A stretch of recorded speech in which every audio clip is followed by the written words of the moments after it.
yeah, for me, the route to where I am now was certainly not what I'd thought about or planned at the start. At the very core of design is empathy, and really trying to understand. I mean, you've got to empathize with your client. Like, what are they trying to do? Yeah. Yeah. I don't think we appreciated how much work it would be, and in some ways still is. Like, what EOS does is essentially just drives focus. It helps you define who you are. You're 100% right. The custom GPTs are a great way to start using AI, kind of like riding a tricycle. It's for a long time, it's been less important to know stuff and more important to know how to know things. You're listening to Beyond Growth with Reyan Fernando. All right, George, welcome to Beyond Growth. It's great to have you here on the show, and really looking forward to going in a few different directions in what we talk about today. Thanks for coming on. Dude, thanks so much for having me. This is great. I was just admiring your setup. It's fantastic. Thank you. It's been like a culmination of things I put together over the last few years.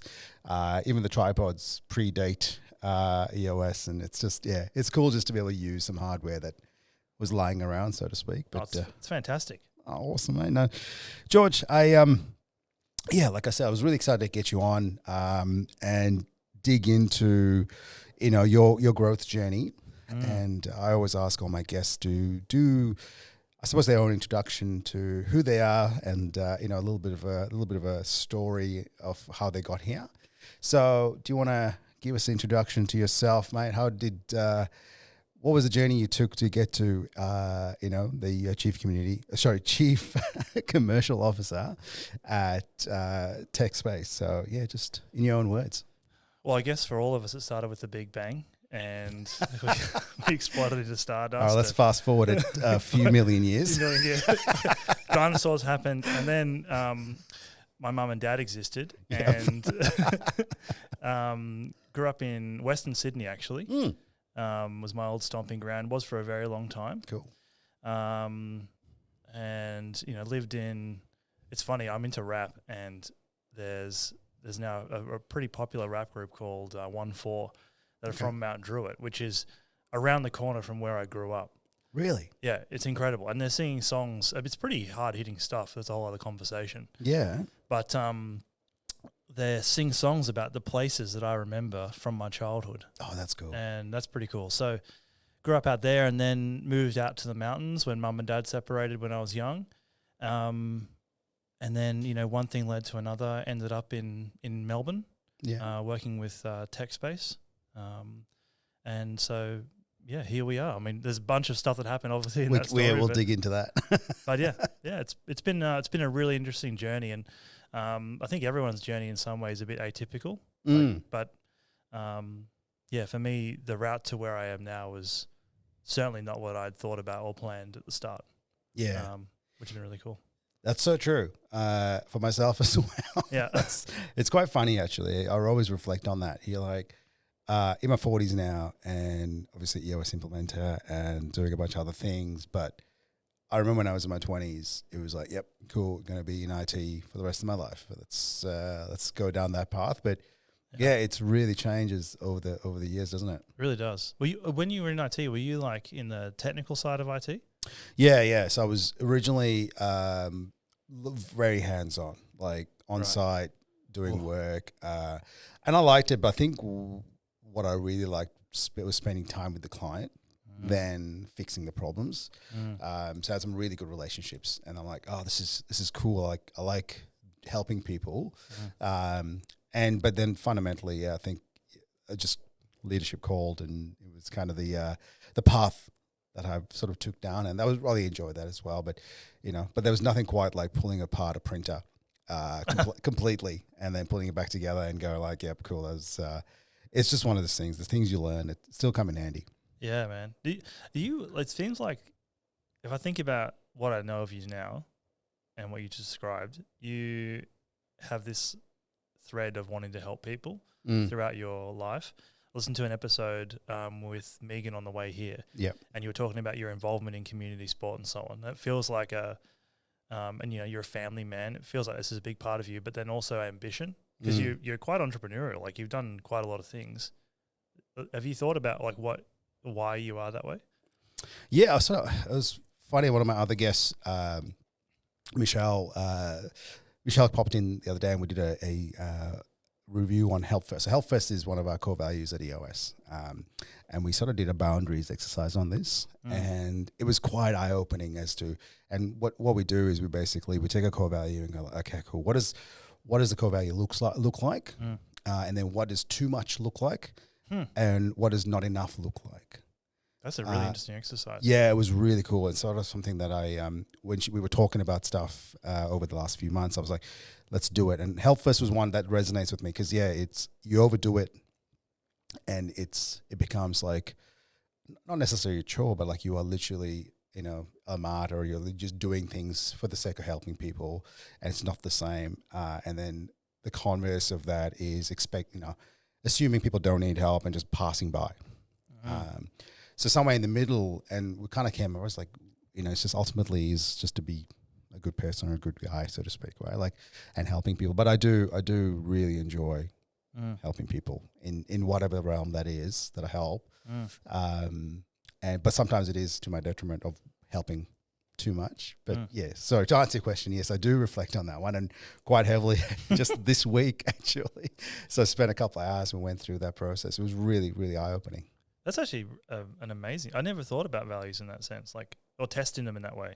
Yeah, and that's think about what not enough looks like, but not what too much of it is. Yeah, and it was just, and there's some values kind of fall into place really well. Like you sort of go, okay, cool, I can see where that value fits, and we know what good looks like, and you can still have your boundaries, and it sort of works. But it was cool to go to a value that you sort of battle with mentally. It was just cool to go through that, because my reflection on, say, 2025 was, kids' sports, a lot of time spent there, helping organize the EOS conference, a lot of time spent there. So it was like a big chunk in the middle there, which I was just basically giving away, not giving away time, that sounds horrible, but ultimately, yes, giving my time for a greater cause, a greater purpose, but then ignoring things that I needed to do, which included family, which included growing the business and things like that. So it was one of the ones I battled with, and it was just cool to go through that process and go, okay.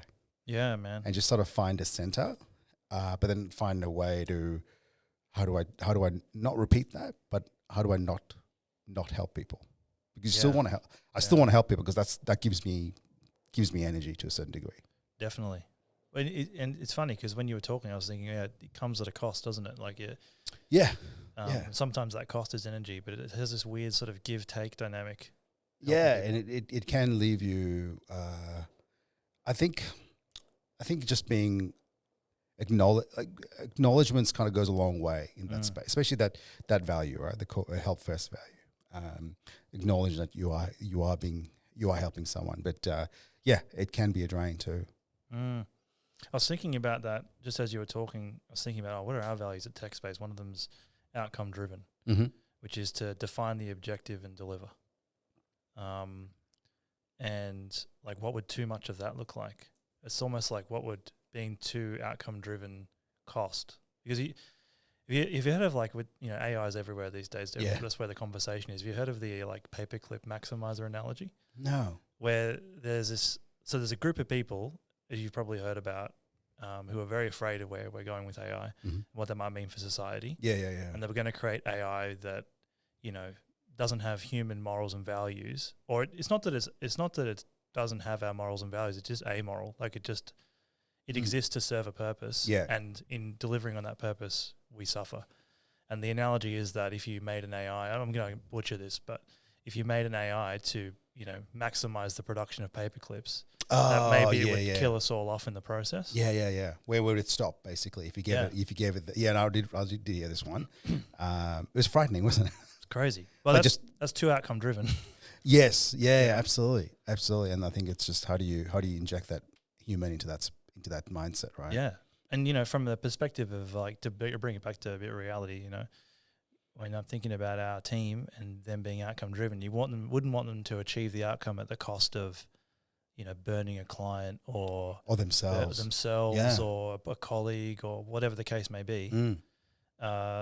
So we say be outcome driven, but there's more to it. There's be outcome driven, but there's some underlying guardrails that you should Yeah. that are kind of implied within it. Yeah. I reckon you should speak to Michelle Hogan. She does, like, her boundaries conversation is amazing. Man, that would be a fascinating exercise to go it is, and I think it just takes those values to another level. And I think it, like I said, it sort of underlines and underpins some of those little niggling thoughts you have about a particular value that you're like, oh, I'm not sure how that fits properly or why I don't quite align with it. And you go through the process. It's quite enlightening. That's cool, man. That's cool. But back to you. I was going to raise actually without fear. You're wearing the T-shirt. I've seen it on a few episodes now. Yes. Fantastic organisation. I know. Obviously started by Dan Williams and just doing some great work in the mental health space. With the ultimate sort of thought process, or the ultimate sort of goal is to help people live without fear, hence the name, and however that takes shape, So it's just it's good to be a part of it, and don't mind donning the T-shirt every now and then as well. Because the more I do this, the more these become videos. So why not? Just help out as much as I can. But I love what they're doing and what they're doing in that's mental health space. Phenomenal stuff.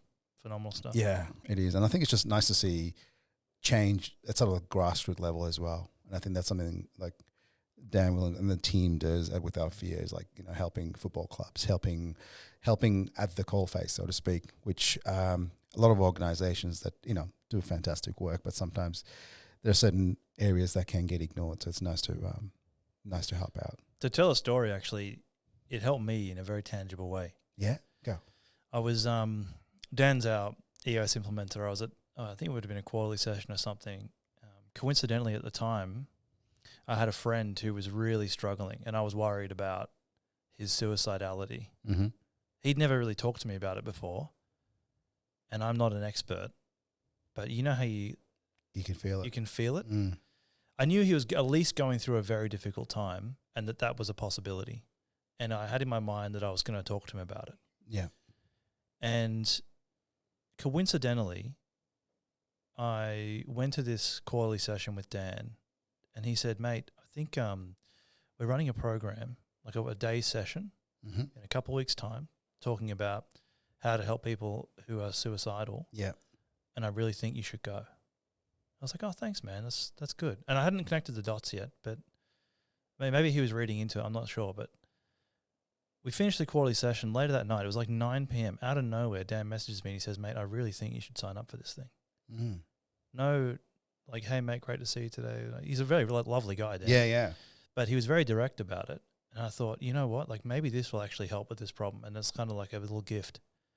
And I went and I learned, obviously, helping people who are like that, it's a very complex thing to do. Yeah. But what I got out of that session, which I went to, was how to have that initial chat and raise the topic. Yeah. And it gave me actionable steps to take in the event that he actually was suicidal, because that had crossed my mind. Like, if I raise it with this guy, what do you do? And he says, yeah, actually I am. Now what? I mean, it's not the sort of thing a pat on the back can fix. No. And, but not that you're there to fix it, but you want to do something to make sure they're safe. And that course really, talk about grassroots, unbelievable. And that was funded by Without Fear. Yeah. So I couldn't recommend it more highly, No, that's it. And I guess a lot of their funding, well, actually on that, I was at that course as well. You were, actually. Yeah, it was so good. And I think I still carry around the postcard or little card that we got. So it was just like having something to refer back to as well was really valuable. Really good. Because, I think sometimes we don't ask the question because we don't know what to do with the answer. Even the stigma around the word. Oh, absolutely, yeah. And how important it is to ask kind of directly, are you suicidal? Because there's just no misunderstanding it. They might say, oh, don't be silly, you're ridiculous, whatever, but that's a better kind of outcome than them kind of not really knowing, you're kind of dancing around the topic. Yeah. So it's helpful for me in that sense too, to kind of use those words and be more direct about it, even just in casual conversation like you and I. Anyway, I don't mean to sidetrack the whole conversation, but It was so useful. Oh, absolutely. Look, it's just one of those topics that, doesn't get talked about enough, like you said, that's the stigma around it. And then also just the stats around suicide is horrible in Australia and around the world. So I think the more people are aware and how they can help people, the better. So what I might do is I'll drop a couple of links in the notes, show notes, so we can actually point them to Without Fear as well. Absolutely. So I reckon that'd be fantastic. No, I completely agree. No, awesome, mate. That was a really good segue. I liked it. Not a really good segue, really good misdirection, but I love the conversation, mate. And I guess bringing it back to yourself and your journey, and like you said, you gave us a really quick summary from the Big Bang to Tekspace.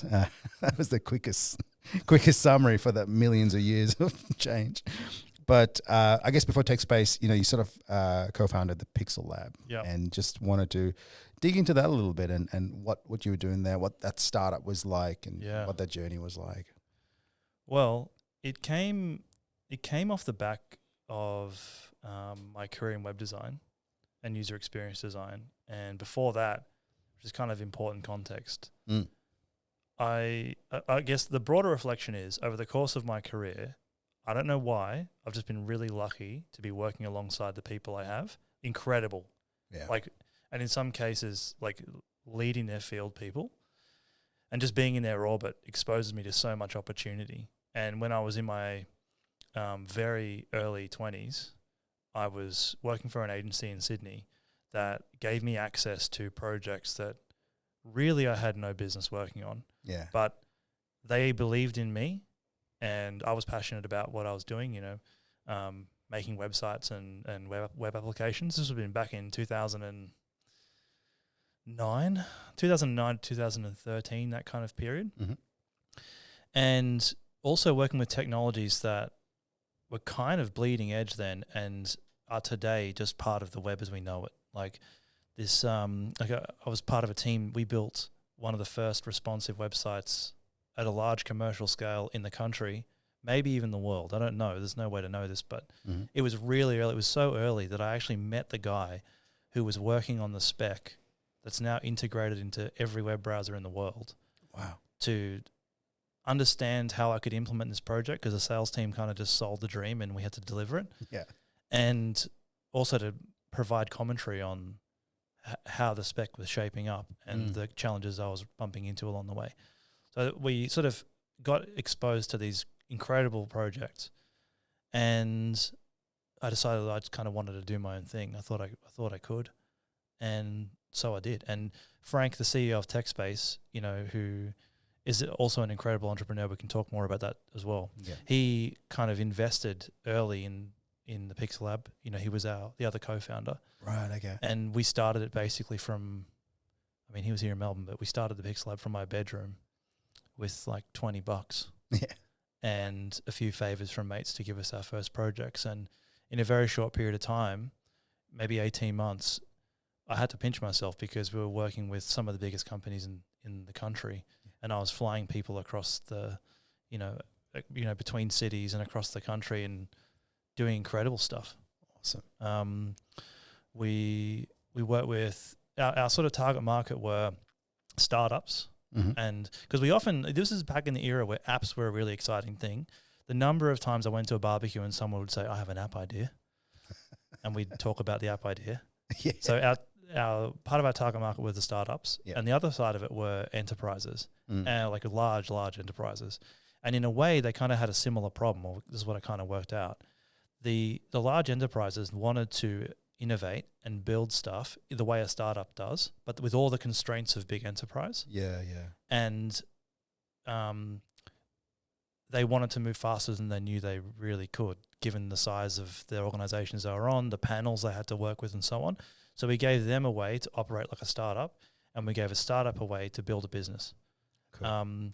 So we worked across some phenomenal projects on both ends of the spectrum, and we ended up making one of the first 10 Apple Watch apps in the world through that agency. Really? Yep. That was awesome. That was a bit of a ride. What was the app? It was called Real FX at the time. I think it's been rebranded since. I'm not even sure if it's even a thing anymore. Okay. Another incredible founder, guy named Alex Prate. I think he now he's a French guy, and I think he moved to the Netherlands since. He's doing some interesting stuff in sort of renewable energies and blockchain, I think. Yeah. But it was an app. RealFX was an app that people could use to kind of reflect on their emotions and see the patterns in their day-to-day that they may not otherwise have seen without RealFX sort of being there to record it. So you could use it as a diary, but it would also passively take data, and through the Apple Watch it would take sort of like heart rate and oxygen level data, and start correlating this with how you feel based on your diary entries and where you are in the time of day. So it would say to you, it would sort of surface over time these insights like, you know, when you hang out with Reyan, you really feel good about yourself. You know, have you thought about why that's the case? Last time you spoke to him, you spoke about your dog and the sports club. Maybe you should have more of those conversations. Or when you're in, I don't know, when you're in Brisbane, maybe you don't feel so great. Yeah. I don't know. Brisbane's a lovely place. Yeah, sorry, Brisbane. Yeah. So it would sort of help awesome. people be introspective. And I think that's what Apple liked about it. And now since then, I've seen them build their own in-house apps that kind of borrowed a lot of those ideas, but, you know, built them in a more modern way for, 2025. So, but that was quite groundbreaking. You know, that app won like a bunch of different awards. It was used in clinics with psychologists. It was used by the every person. Yeah. It was cool. That's awesome. Yeah. And I mean, I guess being in that space and facing those challenges, and you sort of mentioned how growth for you is like having lasting improvements, and that I'd love to just dig into that a little bit. And I guess, how did you, reflecting on that time and where you are now, like how much of that translated into what you're doing at Tekspace? But then, how did that help you as a leader as well? It's a really well, what I'm doing now at Tekspace is marketing and growth. Mm-hmm. And I think the way it helps is, so at the very core of design, we could have a whole conversation about design theory. We won't do that. It's probably boring as hell. But at the very core of design is empathy, mm-hmm. and really trying to understand. I mean, you've got to empathize with your client. Like, what are they trying to do? Yeah. But also, who is it that we're building this for, and what do they want, and what's their perspective and their context and so on. And wrapped around all that are a bunch of constraints, design constraints. Mm-hmm. Budget, time are the obvious ones, but there's a whole bunch of not so obvious ones as well. And your job as a designer is to work all these things out. It's even sort of before you get to making things beautiful, you're thinking about these like a problem-solving exercise. Yeah. And marketing is actually, like, I didn't start my career as, my career's always been adjacent to or in marketing, building websites and stuff. But now that I'm sort of a leader in marketing, I realize that actually there's quite a lot of similarity, and that marketing begins with the same kind of steps. Like, you really need to understand, I mean, the stakeholders on your side, but also who it is you're marketing to. Like, who are they across a whole different range of aspects, demographic stuff, but also who are they in terms of their identity and the challenges they have, and how what we're doing here helps them solve a problem. Mm.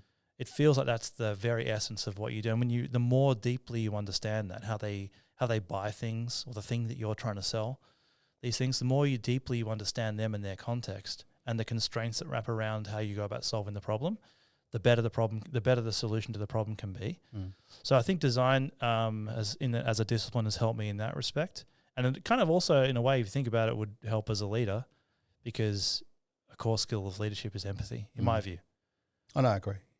Yeah. So hopefully a bit lengthy, but hopefully that answers your question. No, that's good. And look, I mean, you talk about design, sort of being overlooked as something that is so important, especially, you're in the B2B market with regards to, Tekspace as well. But talk us through, I guess, how do you look at that from a design spectrum, from trying to, I guess, sell to, MSPs and the like in the market out there?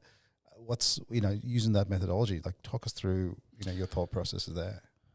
Well, so at Tekspace, like a big part of our marketing function is helping MSPs, MSSPs, IT companies go to market. Mm-hmm. I mean, ultimately to sell the solutions that we think are great, but it's too to help them grow their businesses.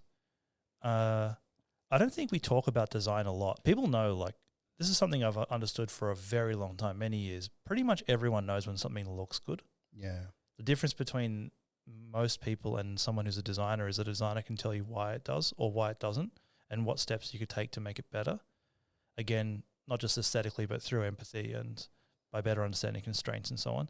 We don't really go that deep when we're dealing with MSPs, but I know when they think it's like we think about that, and I know when we produce something that really ticks the boxes, because whether they realize it or not, they've acknowledged those things too. So our first conversation with we call them channel partners. Yep. We call it like a scoping workshop where we understand their ICP, their business, what they're trying to achieve, their goals. Really, this is just all empathy and constraints. And from that, we develop a campaign that we think will succeed, or has the best shot at succeeding, given who we're targeting and given all the constraints. And then we go away and we execute it. And we execute it at a really high level, which is kind of unique about our approach to marketing as opposed to a lot of other distributors and vendors that exist out there in the world.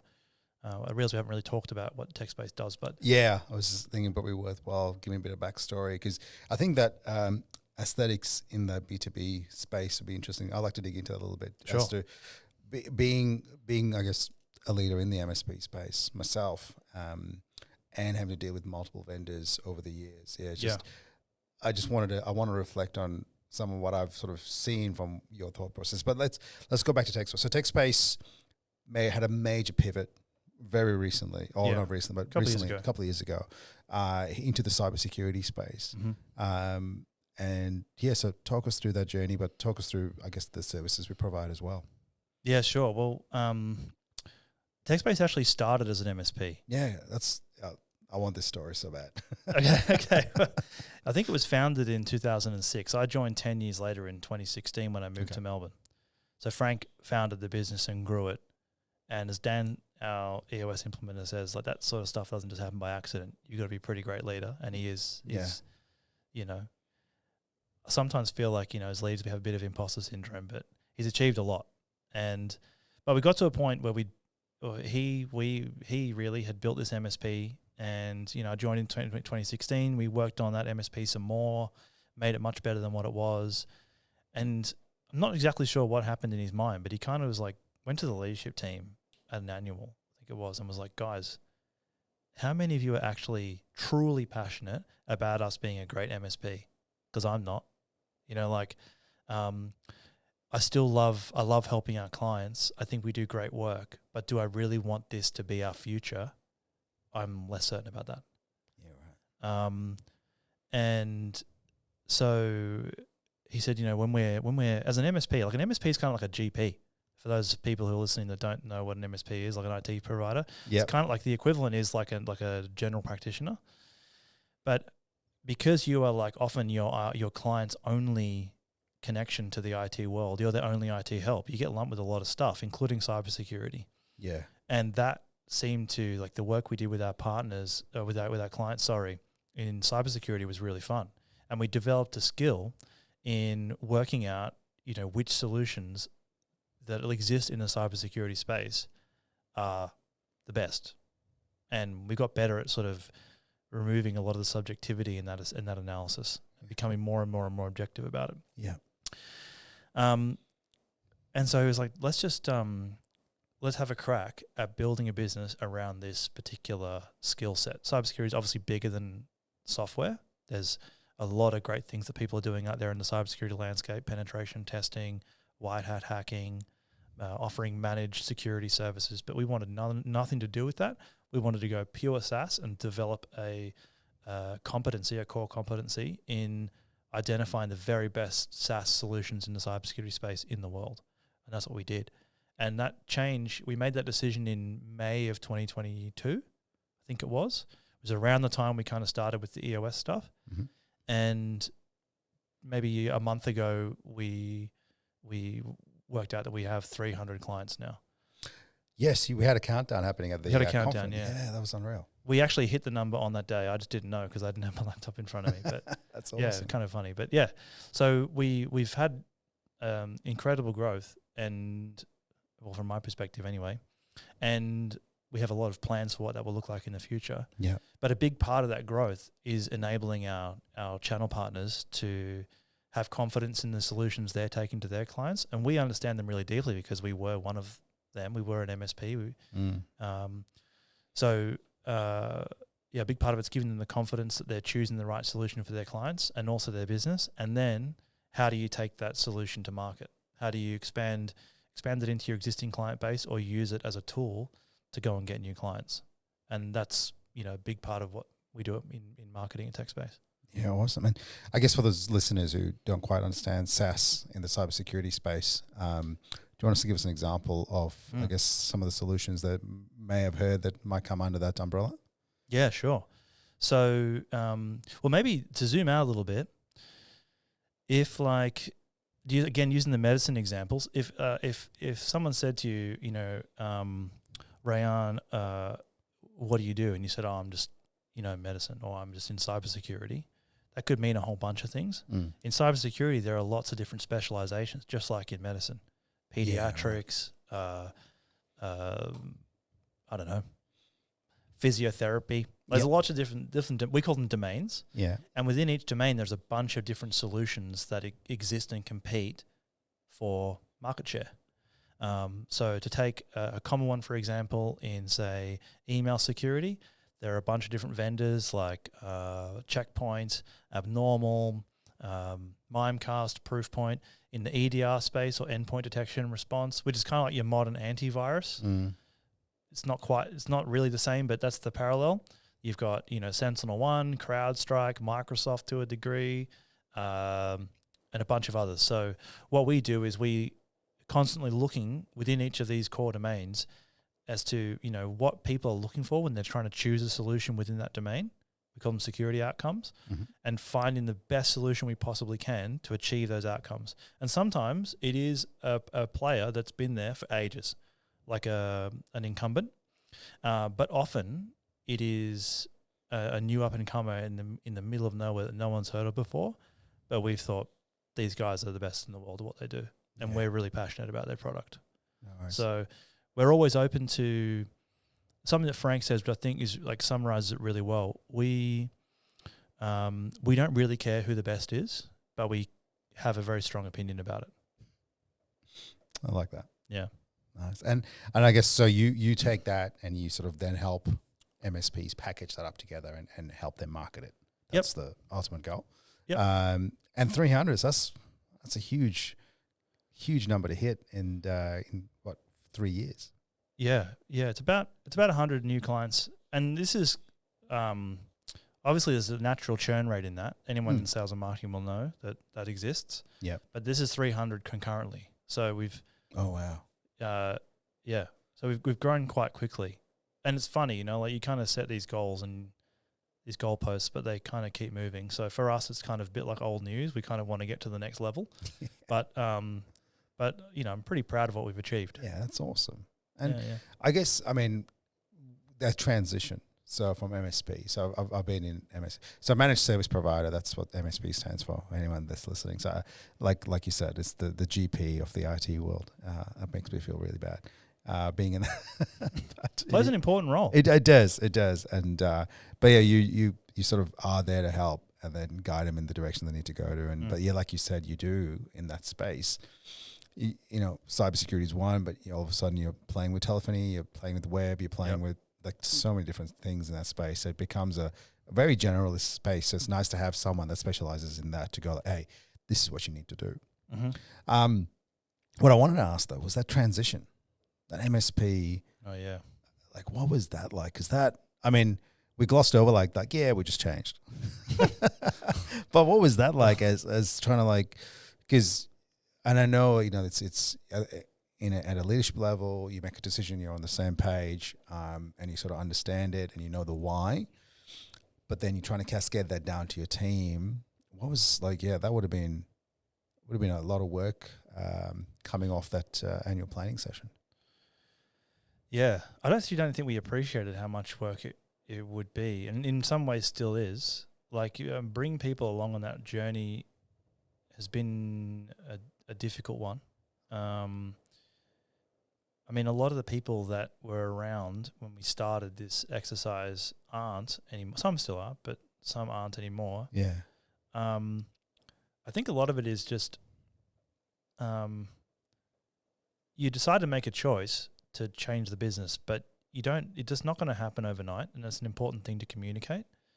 And it's also important to show people how they might fit into what the future looks like. Yeah. And that there's opportunities. The other thing we've done too, as we've naturally needed to, find people for the team, is looked for an innate, what would you call it? Like a passion, innate passion, an interest in cybersecurity. Yeah. So, they're there to help MSP, through the transition, help our MSP clients on the service desk, but really they just love cybersecurity.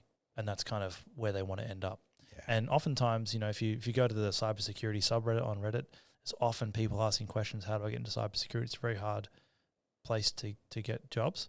And a common pathway is through an MSP, like through the service desk. So I kind of see our transition as like a really useful stepping stone for people who are really passionate about cyber. Yeah. And the more cybersecurity clients we've brought on board, the more needs we've had to service from that client base, and they've been a part of that too. Yeah, nice. I like that. And I suppose internal stakeholders aside, that client conversation, like not churning clients per se, but saying, hey, this is what we're doing now. Was it a matter of trying to get some of those clients to other, partnering MSPs, or how did you manage the actual client transitions? I think we're just transparent about it, to be honest, and explain that this is kind of where we're going, but it's going to take us a while to get where we need to go, because from a business fundamentals perspective, you're essentially swapping out your revenue. Yeah. So in order to get to the point where you've really got enough revenue to replace an MSP, you've really got to have grown pretty significantly. And they kind of knew that. And we said to them, look, we're just going to continue doing a great job. And now we have this extra sort of bow or arrow in our quiver, which is a cybersecurity specialization, which really doesn't harm you anyway. So in the meantime, let's just continue, keep the party going, and we'll help you just as we always have. Nothing's going to change dramatically overnight. And I mean, you're pretty, I think, like a lot of people are, you're pretty open with folks. Yeah. Trust in their intelligence and their own intuition. If they don't think it's right for them, that's cool. They can find someone else that thinks a better fit, and that's perfectly fine. No, like it. Yeah, it would have been interesting times. But like you said, you're still sort of going through some of the changes as well. But always nice to find people's inner passions that kind of bubbling in the background that you can sort of tap into, especially in the cybersecurity space. From a cybersecurity point of view, what are you seeing from a trending point of view? As in, I know we sort of touched on AI a bit as well, but I suppose, is that playing a huge part in how clients need to protect themselves in that cybersecurity space, and how you're enabling or creating that the knowledge with MSPs and how they need to protect people? Because obviously AI opens up a whole nother gamut of way people can hack into companies or whatever they need to do. How's it changing, and what's something you guys are focusing on a bit recently? Well, I say all this through the lens of someone who is, I'm by no stretch of the imagination a cybersecurity expert, but I'm pretty close to the product landscape, and I'm also very close to what customers want and what they're thinking about, so I can talk to it through that lens. You're right, AI is massive, and it's being thought of in two ways in cybersecurity. Firstly, in terms of the way that the tools are using it to protect. It's becoming more and more and more of a native feature, as opposed to a bolt-on chatbot that you can talk to about cybersecurity. Yeah. It's becoming far more ingrained in terms of behavioral detection and so on. We've got we work with a security awareness training vendor called Fished. They're based in Belgium. This is actually a great example of what I was saying before. A small startup that's just killed it. Like their security awareness training product is second to none. Yeah. They have used AI to send phishing simulations. So, and everyone, I assume everyone knows what that is. It's kind of when you send an email and it's kind of addressed. Fish with a P. That's right. Yeah. Yeah. PHISHED. ING. But fish is spelled with an ED. Yeah. Anyway, so you send an email that's kind of, it's designed to try to catch you out. And so you click on a link or you download an attachment or whatever to simulate being attacked. What Fish does is it recognizes that everyone's unique and we've all got different susceptibility traits. So you, Reyan, might be more susceptible to like gift card scams on a Saturday morning on your phone, and I might be more susceptible to emails from HR about dress code or payroll or whatever the case may be. Yeah. Fish will work that out about each of us and push on those buttons in a gentle way to try and help you grow in the areas where you're, particularly vulnerable, and also at a level that matches or is just slightly ahead of where you are. Because if everyone's on different pages, not just in terms of their susceptibility and those traits, but also their learning journey. And so you don't want to send a super realistic simulation to someone who's a beginner, because you're going to catch them out and they're going to feel bad about it, and that results in disengagement from your platform. Yeah. So the AI is used in this way, in this cool. particular context, to create a better security outcome. The other way we think about AI and security is now we've got all these LLMs, and the wins there are very obvious from a business leadership perspective. Like by default, if someone said, do you want your staff to be using AI? The answer is yes, but then of course straight after that come all these concerns about, well, how do I know that they're not, releasing my data into this LLM that's going to become training information, or, uploading sensitive, PII. And there are now tools that are out there that can help protect against that. And you can be quite granular about what you allow people to do and not to do. Across ChatGPT and Gemini and Claude and, Cool. So actually it prevents, because this conversation I had just literally yesterday with a law firm based in Melbourne. Yeah. They're coming through with some governance and policies that they're trying to help people develop. But can we, I guess, monitor and prevent in that space? I mean, the thing that you can do that you've always been able to do is just block it. But you don't want to just block people. People are just going to go around it. They're going to go around it, but also then they can't use it, and then like organizationally you've got a problem. Value. Yep. So, but what you can do is you can block uploads. You can block people pasting data into the chat window.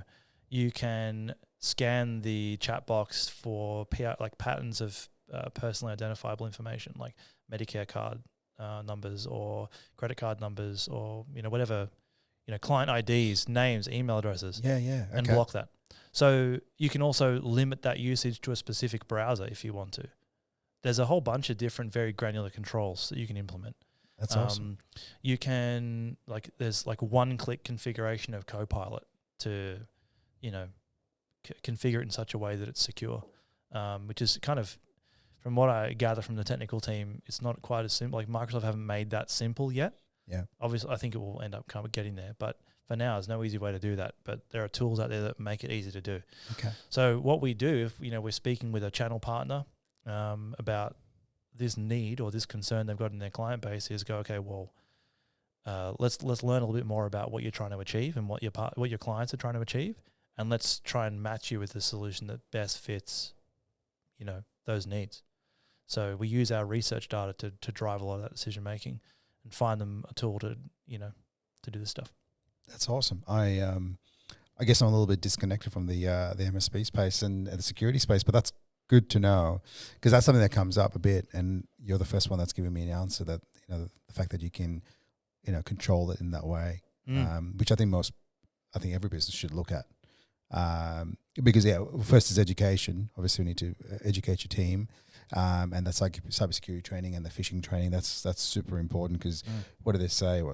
99% of the problem is the end user, right, or something like that. There's the stats, most of the phishing things that get through aren't getting through your firewalls, aren't getting through your website or whatever it is. They're coming through people's inboxes where they click a button and give passwords and away as well. So the education is so huge. But I love the fact that you can do that. That's awesome. Yeah, it's really cool. There's incredible innovation happening out there.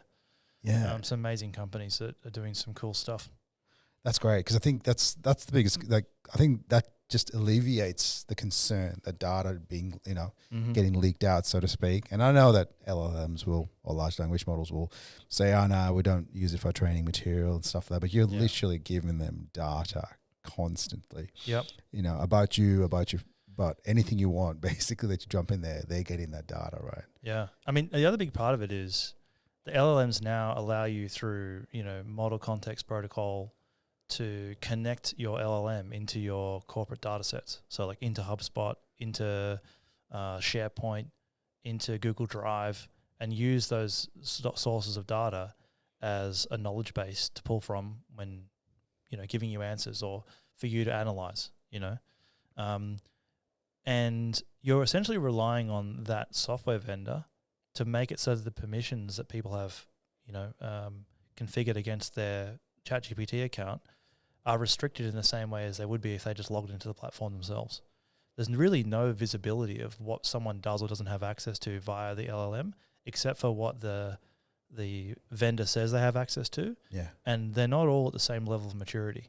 So like one half of the problem is what are people putting into the LLM, and the other part of it is what can they access if you connect this LLM into your corporate data sets. Yeah. Which is, going to become pretty standard if it isn't already. So yeah, it's a big ever-changing space, rapidly changing space, and cybersecurity products can play a big role in helping protect people. That's unreal. I think that's great. I think we need to, the more I would need to dig into that a little bit more myself, but I think there's definitely, like I said, I've had so many conversations, and that's one thing that I always bring up. It's like, okay, what have we got in place to prevent, things being, done, sort of thing. And I guess we're still running into the issue where people still have their phones with them, right? So they can still take a photo of, and that's where the education comes in. That's where the right people in the right seats come in. Like, you want to make sure you have that. But if you can control it that granularly, that's super valuable. Yeah, it's pretty cool. But you're right. Yeah. And what's the uptake? So is that something that is like, because I know the MSP space, that's conversation, a lot of ISO certified MSPs out there as well. That's I'm hoping that's kind of stuff that they naturally are starting to push to the client base out there. Is the take up high? Yes. There's a lot of it's very early in a way. Like the products that exist now to protect against these kind of like data exfiltration threats through LLMs are pretty new, because LLMs have only been around for a couple of years in the way that we all know about them today. So there's still a lot of education, like buyer education, to be done around like the fact that, for example, you didn't know that these products existed. Yeah. I suspect in a year or two, everyone will know that they exist. When we talk to, our partners about it, there's a lot of interest in it. It's kind of sexy because it's AI. That kind of gets people thinking about it to begin with. Yeah. But it's the problem is very easily understood, and the solutions are very, very good. So, when people see them, they are usually pretty interested in learning more about it and finding the best fit for them.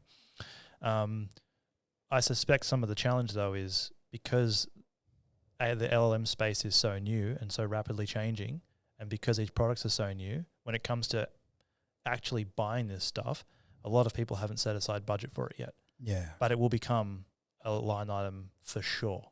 There's in my mind anyway. And how are you using AI yourself? What's the, I guess it's kind of everywhere, and I use it quite a bit myself. But what are your tips and tricks? What are you using it for at the moment that you really find value out of? We use it. I'll tell you how we're using it, and I'll tell you how we're going to be using it. Okay. So the way we're using it is, from a marketing perspective, we use it in so many ways. The most high value way we use it anyway, is we've built a lot of custom GPTs that we can have conversations with about very specific marketing problems. And because what we realized is, in our business and in our minds, we work with some really great people. We have a lot of great knowledge around what best practice looks like. We've all read a bunch of research papers. But like, how do we scale the knowledge to everyone in an actionable way, so that when someone wants to really understand, like, how do we make a landing page that converts really well? Like, what elements do I need to consider? It's almost like the knowledge from someone who's really strong at that can go into the mind of someone who isn't via the LLM. And the lesson we've learned there is you've really got to invest, it's not like you obviously get a lot of great value out of, say, ChatGPT by just talking to it, but you get so much more the more you put into it. And so every time we think, oh, we're taking landing pages as an example. If we're optimizing a landing page manually and we're sort of like without meaning to kind of implementing best practice, if we know that's not part of our GPT's knowledge, we put it in. Like every time that we have one of those moments, it gets put into the knowledge bank of our GPT, so that next time we ask it a question, it's just that much better again. And now, compared to when we started this, like months and months and months ago, it's night and day, the quality of the answers that we get and the speed that we can work at. So that's one way. Another way is really around our content marketing strategy for 2026. Okay. So I mentioned before we have a bunch of research and insights around these products. We've assessed dozens of them. I don't want to say hundreds because it's stretching it, but lots. Yeah. And a lot of that is kind of like in-house knowledge. And we realize that there's a real opportunity for us to start publishing that to the public, to our ICP basically, as a free resource that they can look at. And we can start using their engagement with that content as a signal for intent. So if you're really particularly interested in the email security space, which is going to be our first publication sort of before the end of this year, and you are particularly engaged with our research, we can use that as a signal that you're interested in that, identify who you are within your particular organization, and serve you like lead gen campaigns for that particular area of security. So we're using that intelligence to be more efficient with our marketing budget. That's awesome. Yeah. With ads that are way more relevant to the people who are engaging with us. So yeah, that's pretty cool. Yeah, and I think it's just it's amazing what you can do with it. I think the custom GPTs is a great way for people to start, to develop that skill set. And there's some great ways you can just like you said, the transferring of knowledge. I think it's a great way you put that. Ultimately, that's what you're doing, isn't it? Like you're not necessarily, you're not losing that senior staff members or the experienced staff members' knowledge, or having them to have to repeat themselves constantly, because you've just got this ability just to teach out of the custom GPT. That's incredible. Yeah, it's kind of like riding a bike in a way. Like you're 100% right. The custom GPTs are a great way to start using AI, kind of like riding a tricycle. But as you use it more and more and more, and you get better and better and better at giving it better guidance, better data sets, better prompting in the background, it's like the difference between someone who can ride a tricycle and who can do backflips on a mountain bike. It's like there's a real like easy to get a hold of, hard to master. Yeah. But you just got to put the time in. I think and that's the key thing, I think, is, I must admit, I don't spend a lot of time building out custom GPTs as much as I should. But at the same time, the value put in. And you mentioned back end there, which is something that people, I guess, don't realize. It's like, you do go back in and you can pre-prompt it to a certain degree, can't you, as well as how it answers, what sort of mindset it has, how it looks at data, et cetera, et cetera. So there's work you can do on the inside, so to speak, to then get that output that you want. Yep. Connected to your internal platforms. Like we've got ours connected into HubSpot, so we can do... that's the other thing. Like, it's about knowing what it's useful for and what it's not. It's very slow, for example. It is slow when you're trying to get data out of HubSpot or out of SharePoint or whatever, because it's got to make that connection and convert your text-based query into, machine language like code to make a query to pull the data out. So there's a whole bunch of stuff that happens in the background. Knowing that, it's very good at some things and very kind of crap at others. Like if you asked it, produce a list of all of our clients and sat there for 5 minutes, like you could just go into HubSpot and produce a list of your clients. Yeah. But if you wanted to know, what is the average deal age of a deal that closes within a given segment at a particular time of year within this very specific segment of our customer base, like you kind of like the sort of questions you'd ask a consultant. That's where the value is. Yeah, I like that. So that just takes time using it, understanding its nuances. I'm sure it'll get better in time too. No, it will. And look, I think it's moving so fast too. Very much. So what it's doing now, what it'll do in 6 months is going to be, like you said, like night and day, just purely from the way it's advancing as well. Yeah. And I guess with bringing your team along that journey. How have you found that in sense of like with AI? I mean, a bunch of tech people, I'm assuming, will jump into it a lot easier as well because they're just naturally inclined that way. But how did you find transition? Because I know some people do struggle with that. I don't want to be talking to a bot sort of mindset as well. Yeah, it's been pretty easy, to be honest. I love to give you some sort of war story, but no, that's all right. But I think the trick is, like, on the delivery side of the business, we're talking about engineers, so they're kind of naturally interested in it anyway, and they're kind of playing with it at home.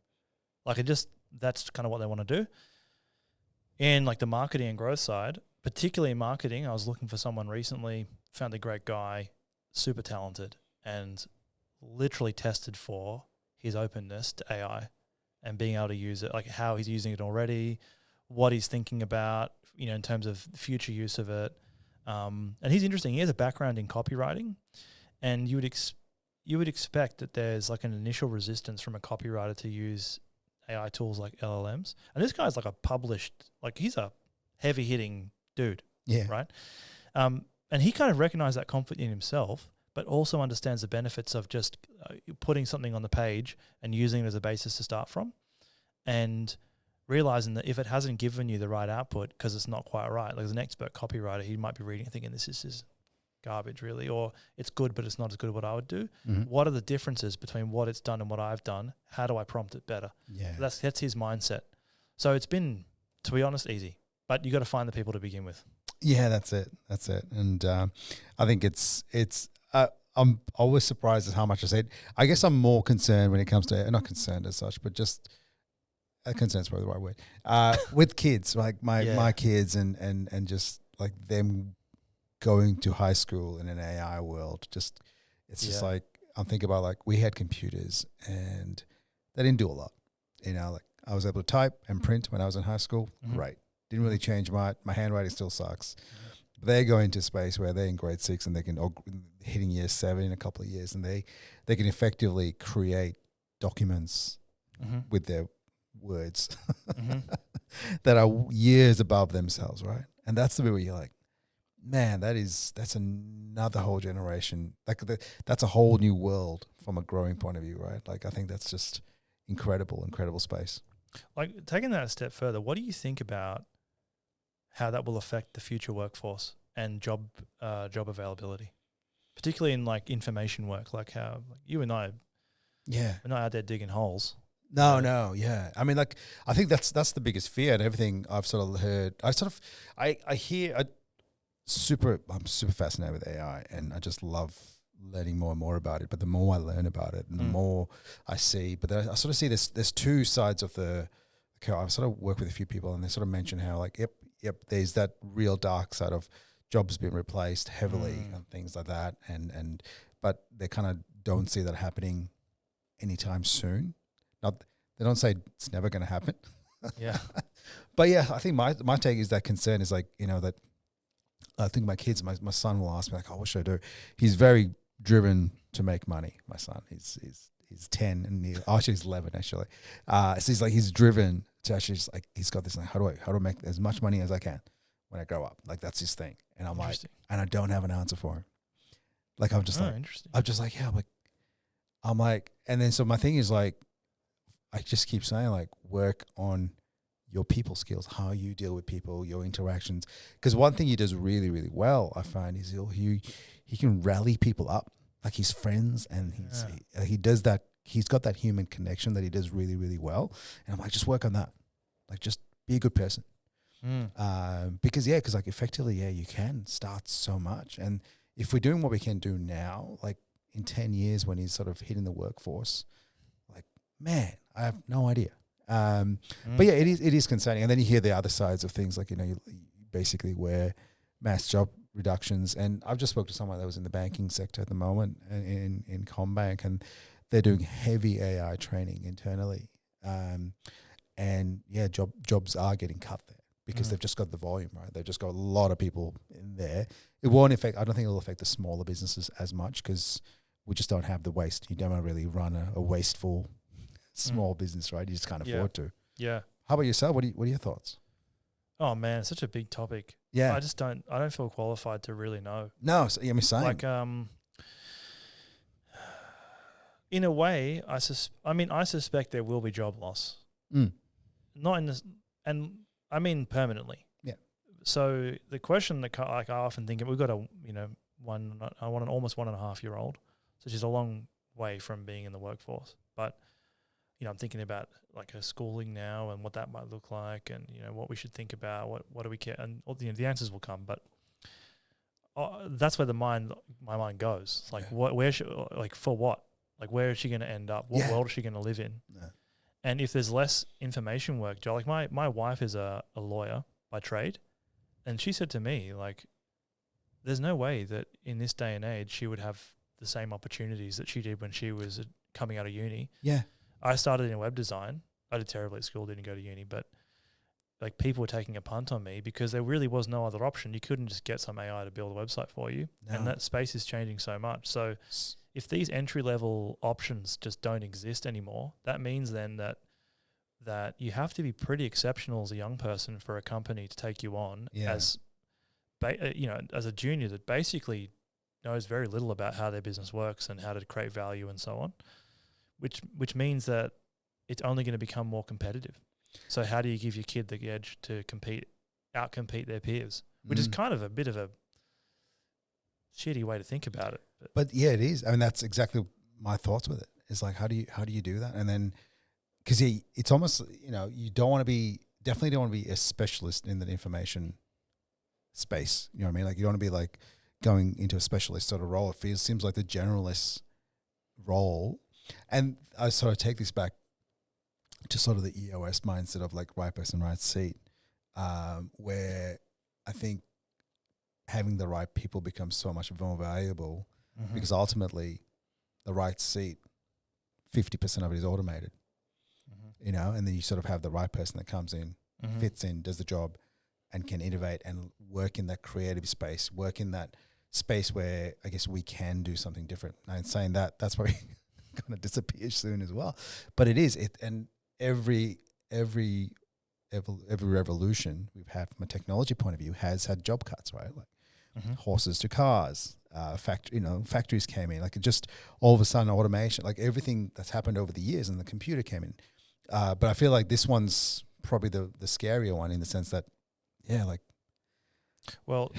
the past, jobs that were lost were replaced. Yeah, that's it. The population grew and people prospered to varying degrees, but maybe this one feels a bit differently. And it does. It does. I don't know, man. And the other part of it is like, it's for a long time, it's been less important to know stuff and more important to know how to know things. Especially since the dawn of the internet. So this is like a reality I think we've lived in for a long time. Yeah. I think it just becomes more emphasized in the age of AI. And I don't know about you, but kind of what I'm observing in our culture is a loss of critical and creative thought. And I'd thought maybe that's how you outcompete your peers, by teaching your kids how to think critically, how to be creative. And then your comment about right people, right seat, I kind of thought, well, maybe the right people are the people who have that ability. Yeah. I don't know. It's a tough one. It is. And yeah, I think it's going to be ever evolving as well. And, if you can connect well with people, it's kind of, I think, that's just the one. And the age old joke, I think, was one of the AI founders was saying, was one on Diary of a CEO, one of the podcasts there. Some of the great episodes there on AI, that stuff's eye-opening stuff, or ear-opening, whichever you want to look at it. Is the it's like you'd be a plumber, like.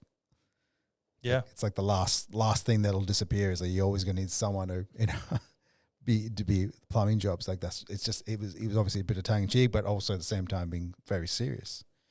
Sort of, but even if that's the case, like we can't all be plumbers. No, well, that's it. Yeah. So come back to your question of like the scarcity of jobs. Yeah, I think that's going to be something that's going to happen in an ever growing space. But then I think evolutionally we would then, I think you'll find because we're an aging population, people having less kids. people are procreating less. Like we start heading in the direction where you almost the decline of the population is kind of almost needed because we're gonna, I don't know, we're getting into some deep stuff here. Yeah, it's kind of like, and also I have no idea what I'm talking about. No, and that, yeah, look, I'm in the same. So I'm sort of everything we talked about, but it's just, I guess we can assume, but it's frightening, exciting and frightening at the same time. Definitely. But then it's funny, you just have like governments and people around the world that just don't care, and they're just the stuff we worry about and the stuff we do just like it just blows my mind, you know. But let's bring this back to areas where a little bit more specialized, then, shall we? Sure, man. Sure.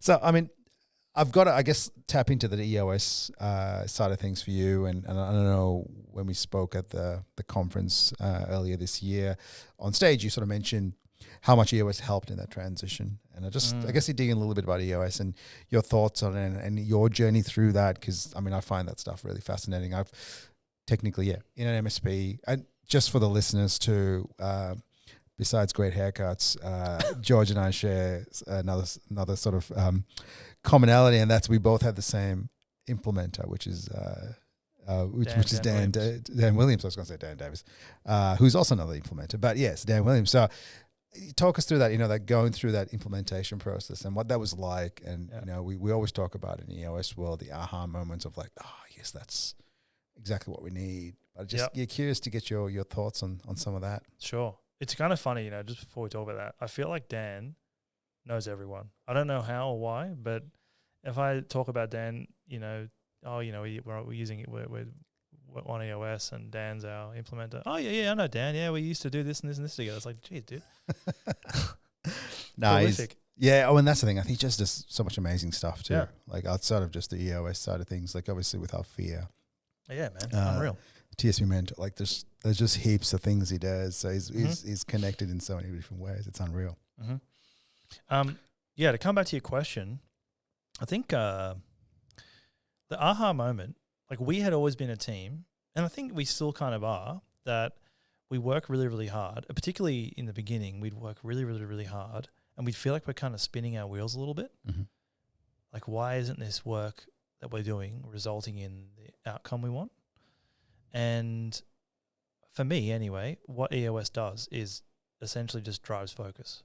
It helps you define who you are, like really understand who you are and pressure test it, and reach alignment around like your like big picture goal, call it a 10-year target, and then break that 10-year target down all the way down to like the next 90 days. Like, what do we have to do in order to make the next year a reality? Mm-hmm. What does the next year need to look like if 3 years, our 3-year target is going to come to fruition?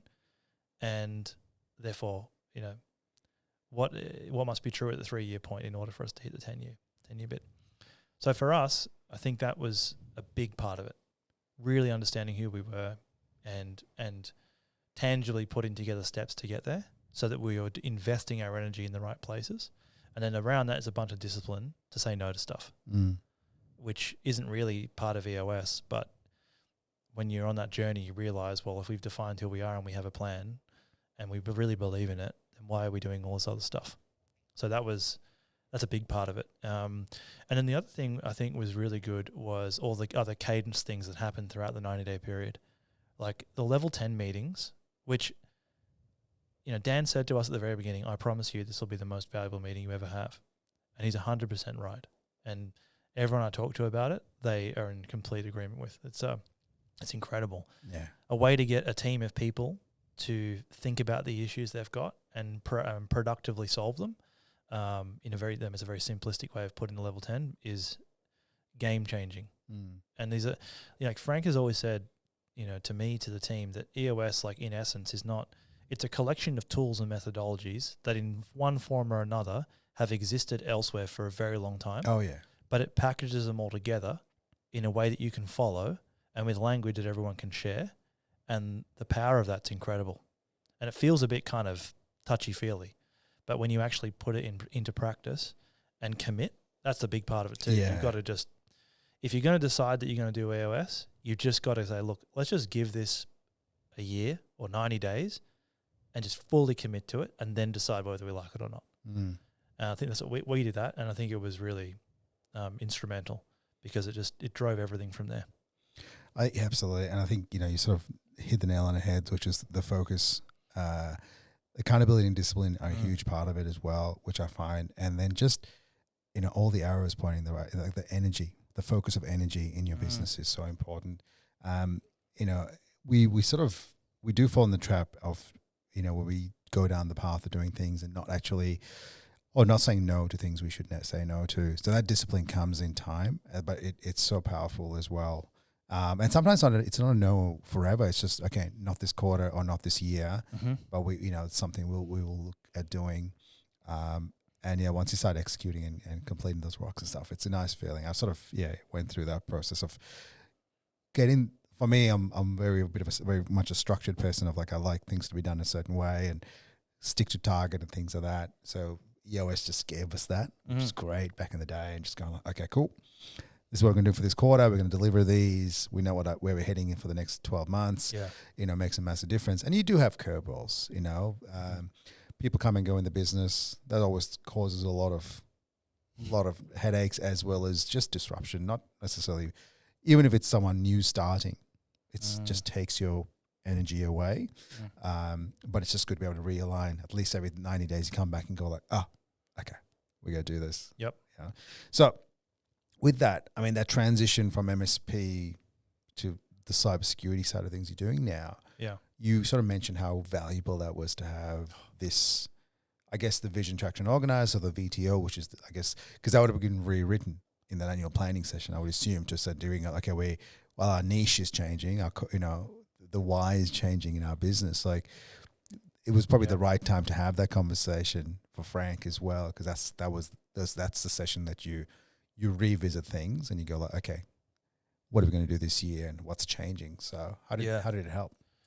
Well, so I think the way I recall the story was we actually the conversation about cyber and versus MSP was happening around the time that we were like talking about EOS.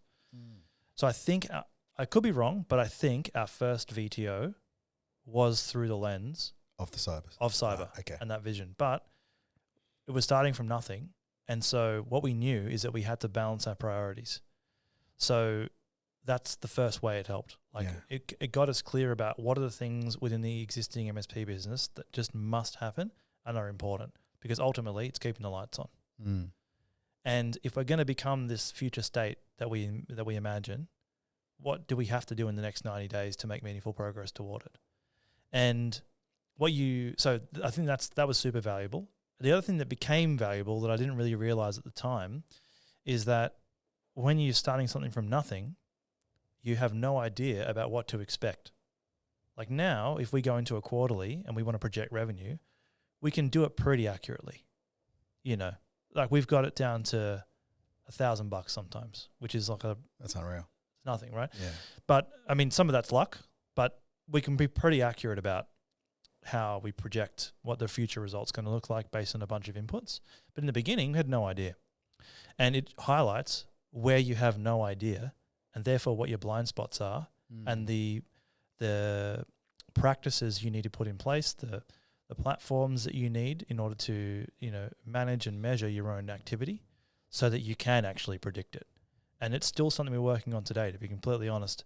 But without having that framework there, you're just kind of flying blind, and you might even know that, but you don't know what you can't see.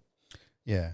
And I think that's where, and you do continuously evolve too. I think that's the other thing too. It's not like you say, for example, scorecards probably a great example there, but ultimately, the scorecard does evolve over time as well. So what you start with may not be there 2 years, 3 years down the track, and things do change. And it is cool to be able to, the fact that you can get those, revenue numbers so close is pretty damn cool. Yeah. Well, we've had to build discipline around understanding our unit economics and forecasting pipeline, which we're still, I'm sure that, there are a bunch of people listening who give us some great advice around how to do this better, but we've gotten a lot better since we started. Yep. And, with respect to the scorecards, what I noticed was in the very beginning, there was a lot of churn in what we were measuring because we weren't really sure what was important. Yeah.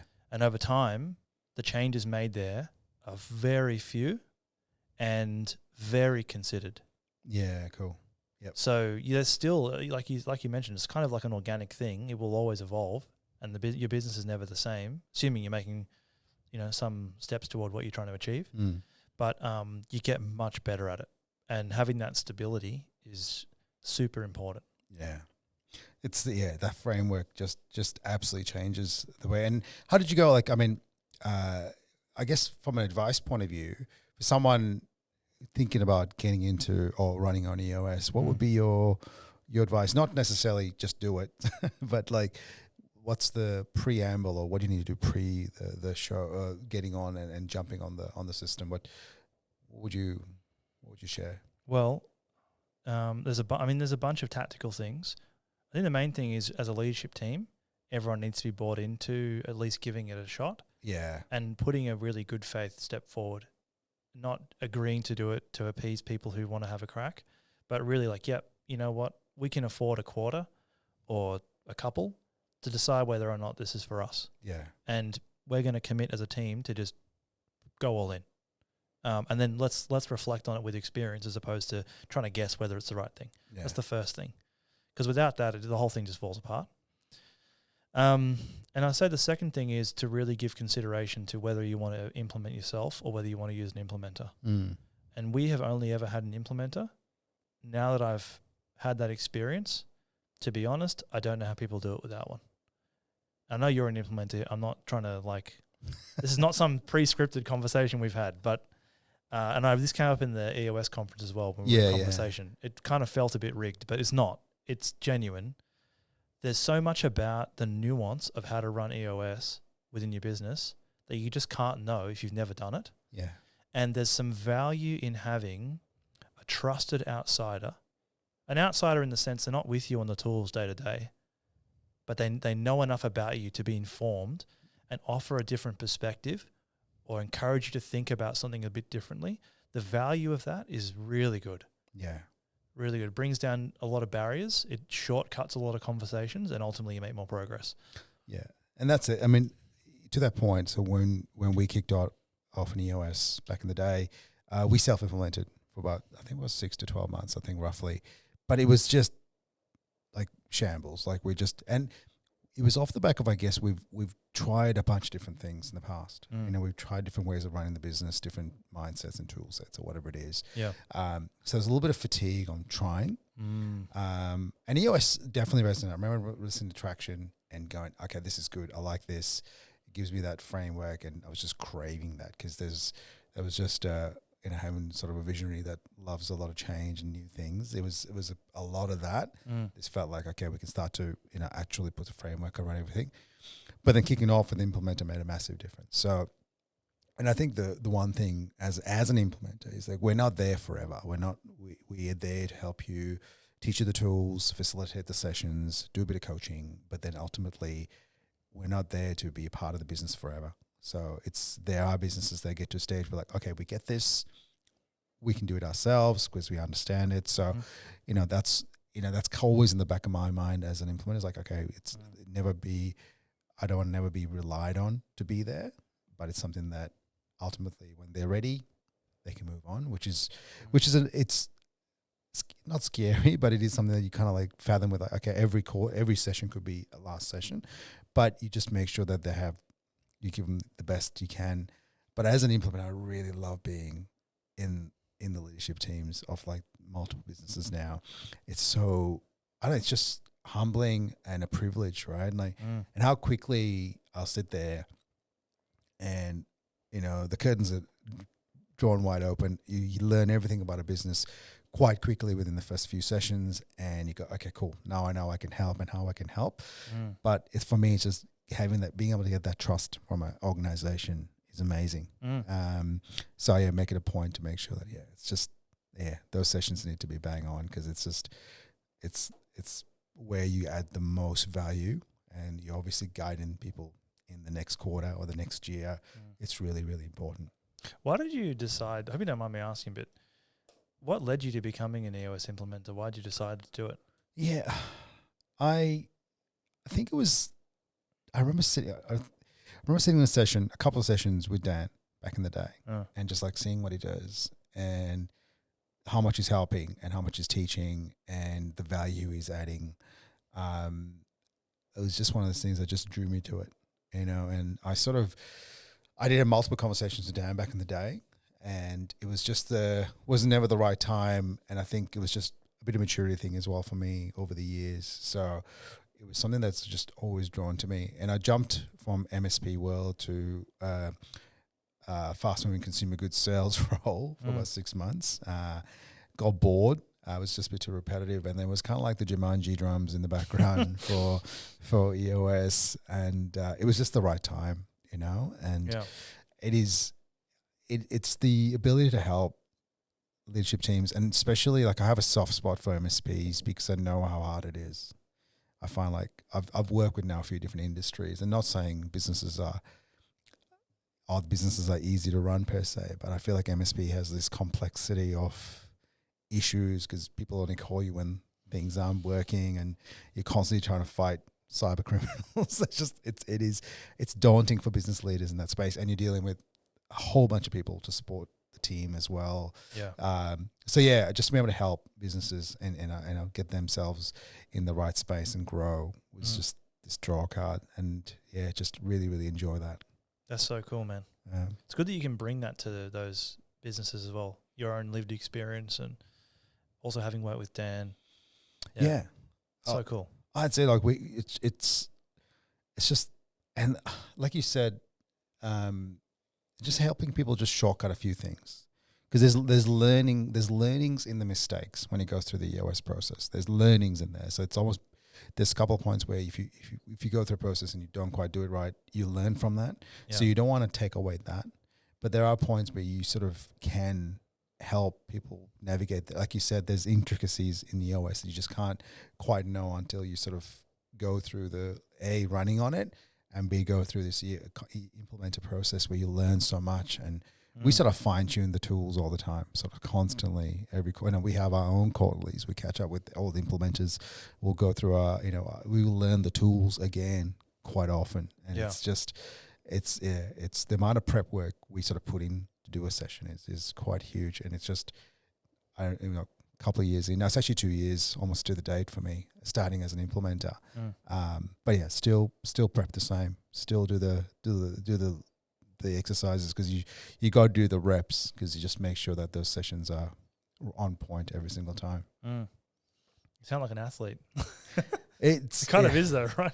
It is, and I find like I get comfortable with some sessions because they're a little bit less not daunting, but there's something like the quarterlies are a little bit more okay. There's rhythm for all of them being a little similar, but it's just one of those things. Always with the headphones on, listening, practicing the whiteboarding. There's a whiteboard sitting behind you there, like just practicing the whiteboarding as well. You just got to do it, because I think it's your privilege being there, and you want to make sure that you are delivering. And it's a big day, right? 6 to 8 hours. It's huge, yeah. And you're on as an implementer. You're on. I mean, everyone in the room is, but...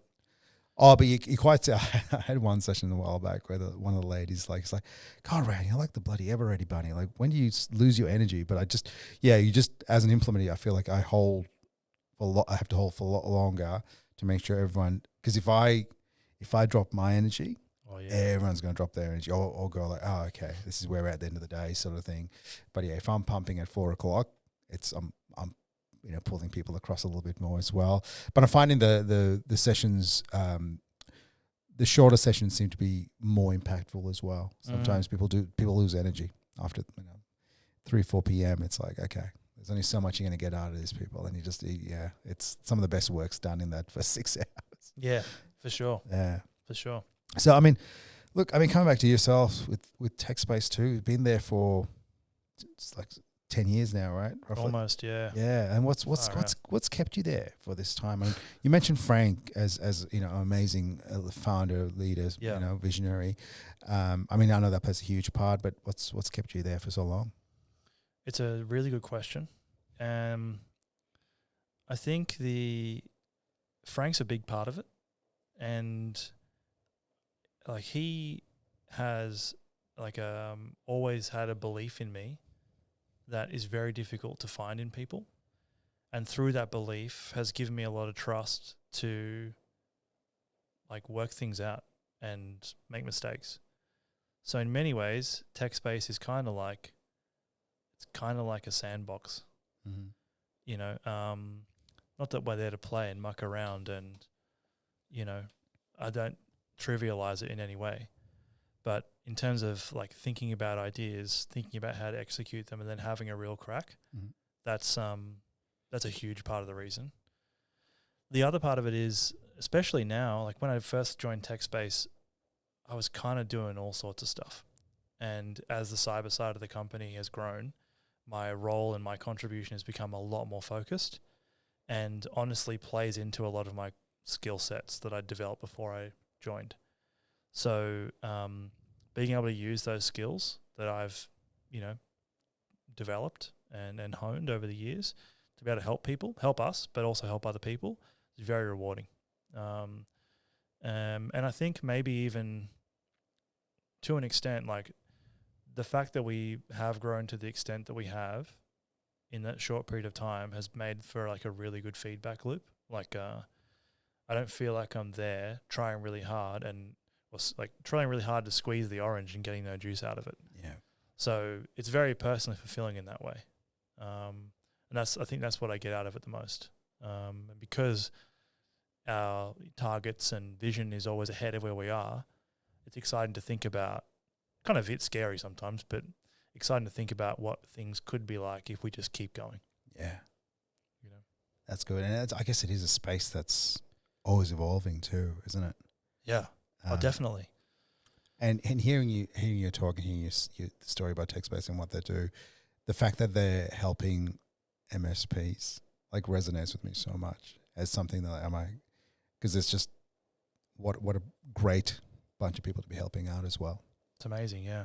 And as you said, I don't want to harp on, but it is a really difficult business to be in. And your clients, you know, you love them and they expect a lot from you. Yeah. And cybersecurity is more and more becoming a major part of what they expect. Yeah. And you can't just develop expertise overnight. No. And we speak with like CISOs of really like chief information security officers of massive companies to help advise them. And you get the sense on the call when you're talking with them for the first time that you think they should know what they're talking about, but you know they don't. Yeah. And there's an insecurity there. Yeah. And what that tells you is that even the very best people who are responsible for, you know, massive institutions and all their brand reputation that's attached to what, you know, all the loss that would occur if they experienced a breach. Yeah. Even they don't really understand this stuff the way, like the product space like we do. And it's tremendously gratifying to help them. It is. And I think it's so hard to be, right? And it's so hard to be on top of that stuff. Yeah. Constantly. Yeah. Because you can never be ahead of it. You're always catching up in that space, right? Yeah, it's good. And I guess with that, and I suppose thinking about the future for yourself and I guess how you look at being a leader and understanding that you have those moments where you need to level up as a leader, and that's just something we all have to do over the time. But where do you see that leadership journey going for you as in, you know, obviously currently doing what you're doing at Tekspace? Well, what's your focus in that area? You mean at Tekspace? Just as yourself, as a person. Yeah. To be honest, I don't really give it a lot of thought. Like, I think for me, it's really kind of becoming more and more of a master of my craft, which is growth, learning how to grow businesses. I've learned a lot, but I also know there's a lot that's left to learn. And the more people I meet, you know, we work like one of the great, you asked me about why I like a Tekspace, like another amazing thing. We work with some of these vendors and I meet their like global head of marketing or their like head of sales or, you know, and these people are insane. Like they are so dialed into what they do. Yeah. Like the opportunity to work with them as well. Like you really get a really good sense of where you're at and what there is out there to know and to explore. So I think for me, that's what's really exciting. And, you know, to build a team around that and bring them along the way and have some successes with that is really what I want to achieve. And you know, bringing more of that kind of like design thinking mindset to marketing is something I'm really interested in. There are a lot of there are a lot of sort of falsehoods that marketers tell themselves about their own roles, I think, which is kind of, particularly in SaaS, it's kind of, I think it's driven by ultimately the private equity component of, SaaS companies worldwide. This idea that marketing is this just machine that just produces growth out of, you set and forget these campaigns and they just continue to produce over and over and over again is an absolute joke. And working with more and more marketers and helping them sort of see that's the case and is also just super rewarding. That's cool. Yeah. It's been really good to chat to you today, George. Thanks for your insights and letting us into, your life and your work as well. And it's so good to see what Tekspace is doing in there as well. And yeah, look, really appreciate your time and thank you so much for coming on and having a chat. Thank you. Honestly, the pleasure is mine. Thanks so much for having me. I really appreciate it.